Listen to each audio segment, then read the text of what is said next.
जय जय भीम जय भारत। बाबा साहब ਤੁਹਾਡੀ ਸੋਚ ਤੇ करा देंगे ठोक।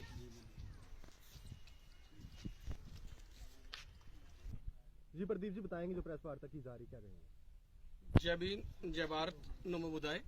मैं प्रदीप अम्बेडकरी, प्रेसिडेंट अम्बेडकर सेना मूल निवासी जम्मू कश्मीर। हमने 26 तारीख को गणतंत्र दिवस के दिन अम्बेडकर चौक में एक प्रोग्राम किया था गणतंत्र दिवस मनाने के लिए, और उसके बाद हमारा प्रोग्राम होने के बाद वहां पर आरएसएस वालों ने भी वहां पर प्रोग्राम किया। बहुत अच्छी बात है कि गणतंत्र दिवस मनाने के लिए सबको आजादी है, राइट है, जो राइट भी संविधान ही देता है, तो उसके अधीन उन्होंने प्रोग्राम किया, बहुत अच्छी बात है। पर दुख की बात होती है कि जब हम वहां पर प्रोग्राम कर रहे हैं, आरएसएस वाले प्रोग्राम कर रहे हैं, तो वहां पर जैसे उकसाने के लिए चर्च के सामने जाकर जय श्री राम के नारे लगाए जाते हैं, मुसलमानों की दरगाह के सामने जाके जय श्री राम के नारे लगाए जाते हैं, उसी तरीके से अंबेडकर चौक में आकर जय श्री राम के नारे लगाए गए। और मैं उनको बताना चाहता हूं कि आप बाबा साहब को पढ़िए, अगर आपने करना है बहुत अच्छी बात है, बहुत धूमधाम से करिए, हमें खुशी होगी, पर आप बाबा साहब की विचारधारा को पढ़िए। बाबा साहब इस मनुवादी सिस्टम से, धार्मिक सिस्टम से निकल चुके हैं।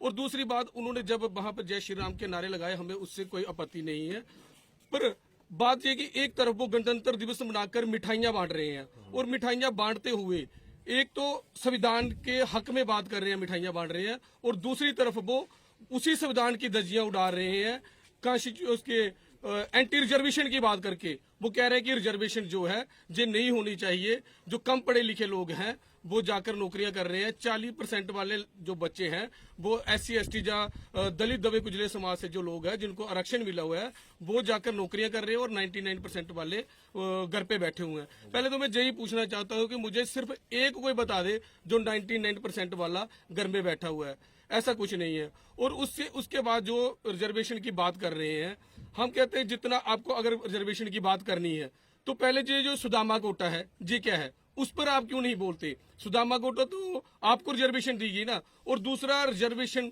हमें 5000 साल तक पढ़ने से वंचित रखा गया। जब हमने 5000 साल पढ़ा ही नहीं है तो किस तरीके से लेवल। और दूसरा, हमें रिजर्वेशन जो है ना, अगर उन्होंने अपील की है तो मैं खुद अपील करता हूं माननीय प्रधानमंत्री जी से, मोदी जी से, कि रिजर्वेशन नहीं चाहिए हमें, पर रिजर्वेशन मिली क्यों है हमें, इस पर बात करने की जरूरत है। हमें रिजर्वेशन जो मिली है, हमें तो सेपरेट इलेक्ट्रिक बोर्ड का अधिकार मिला था, जो हमें अधिकार मिलने के बाद कांग्रेस के मुखिया मोहनदास करमचंद गांधी ने मरण व्रत रख लिया था कि इन लोगों को इनके हक अधिकार नहीं मिलने चाहिए। और उस चीज को जब उन्होंने मरण व्रत रखा तो मजबूरी में परम पूज्य बाबा साहब को एक समझौता करना पड़ा था। अगर उनको नॉलेज की कमी हो तो कुछ पढ़ लें। जो समझौता करना पड़ा था पूना पैक्ट के अधीन, पूना पैक्ट के अधीन हमें हमारा सेपरेट इलेक्ट्रिक बोर्ड जो है उसको छोड़कर सिर्फ एक छोटा सा रिजर्वेशन दी, और उस रिजर्वेशन को अभी चलते हुए सिर्फ 75 साल हुए हैं, और 3000 साल से जो रिजर्वेशन खा रहे थे उस पर कुछ नहीं है। अभी 75 साल में इनके पेट में दर्द होना स्टार्ट हो गई है कि ये रिजर्वेशन इनको नहीं चाहिए। अगर आपको लगता है कि रिजर्वेशन नहीं चाहिए तो आप जाति खत्म करो। जब जाति खत्म होगी तो ऑटोमेटिकली जो है रिजर्वेशन खत्म हो जाएगी। जाति खत्म करने से ही रिजर्वेशन खत्म होगी। और अगर आपको लग रहा है कि रिजर्वेशन से बहुत दुख हो रहा है, कुछ प्रॉब्लम हो रही है, तो आप इंटरकास्ट मैरिज कीजिए, जाति खत्म कीजिए, उससे हमारी जो रिजर्वेशन हमें नहीं चाहिए। हमें सेपरेट इलेक्ट्रिक बोर्ड दे दिया जाए, हम उसके अधीन हमारा जो होगा हम करेंगे। और इनको मैं बताना चाहता हूं कि आरएसएस में जो बीजेपी में हमारे, खास कर मैं उन जो रिजर्व सीट से जीतकर हमारे एमएलए और एमपी गए हैं, मैं उनको कहना चाहता हूं कि अगर आप में थोड़ी सी भी अणख बची है, थोड़ी सी भी शर्म बची है, अगर आपकी जमीर जागती है, तो आपको बीजेपी से तुरंत इस्तीफे दे देने चाहिए, क्योंकि आप आरक्षण से बीजेपी में जा रहे हो। और बीजेपी वाले कह रहे हैं कि आरक्षण खत्म करो, तो आपको शर्म करनी चाहिए। आपको बीजेपी छोड़कर अपने समाज का साथ देना चाहिए, अपने लोगों का साथ देना चाहिए, और इसी तरह से आगे जो है मिशन को बढ़ाना चाहिए। जय भीम जय भारत। प्रदीप जी एक सवाल रहेगा आपसे, किस तरह से देखते हैं, जिस तरह आपने भी एक आरक्षण की बात करी है, किस तरह से देखते हैं कि सभी जाति धर्मों को एक नजर से देखना चाहिए, उसके बाद अगर ये आरक्षण खत्म ही होता है तो क्या देखते हैं किसी को आपत्ति उसमें होनी चाहिए नहीं होनी चाहिए? देखो, बिल्कुल हम तो कह रहे हैं हम आरक्षण के फेवर में नहीं है, और आरक्षण नहीं चाहिए हमें।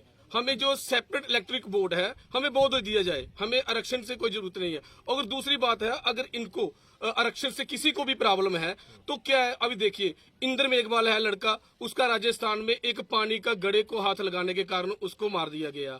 एक मनीषा वाल्मीकि हमारी, उसको रात को जला दिया गया। डॉक्टर रितु हमारी काफी दिन से वहां पे प्रोटेस्ट कर रही है, उनको इंसाफ नहीं दिया जा रहा। क्यों नहीं दिया जा रहा? क्योंकि जाति जो आरक्षण है जी जाति के आधार पर है, और जाति पर अगर आपको आरक्षण खत्म करना चाहते हो तो पहले आप जाति तो खत्म कर देखो। अभी कुछ दिन पहले ही हमारे राम मंदिर जी का हुआ है, प्राण प्रतिष्ठा हुई है। तो मैं बताना चाहता हूँ कि रामायण लिखी है महर्षि वाल्मीकि जी ने, तो हमारे वाल्मीकि समाज के लोगों को वहां पर देना चाहिए। वहां पर तो जो आरक्षण है पूर्ण रूप से अपर कास्ट के सवर्ण कास्ट को है, तो वहां पर उनको देना चाहिए मौका। तो वहां पर तो पूरा 100% आरक्षण चाहिए इनको। पर जहां पर आरक्षण की बात आती है, जहां पर कुछ नौकरियां, सिर्फ 2% नौकरियां हमारे लोगों को मिल रही है, तो उनसे इनको पेट में दर्द हो रही है। अगर रिजर्वेशन है, हम कहते हैं बिल्कुल खत्म की जाए। आप कास्ट खत्म करो, रिजर्वेशन अपने आप खत्म हो जाएगी।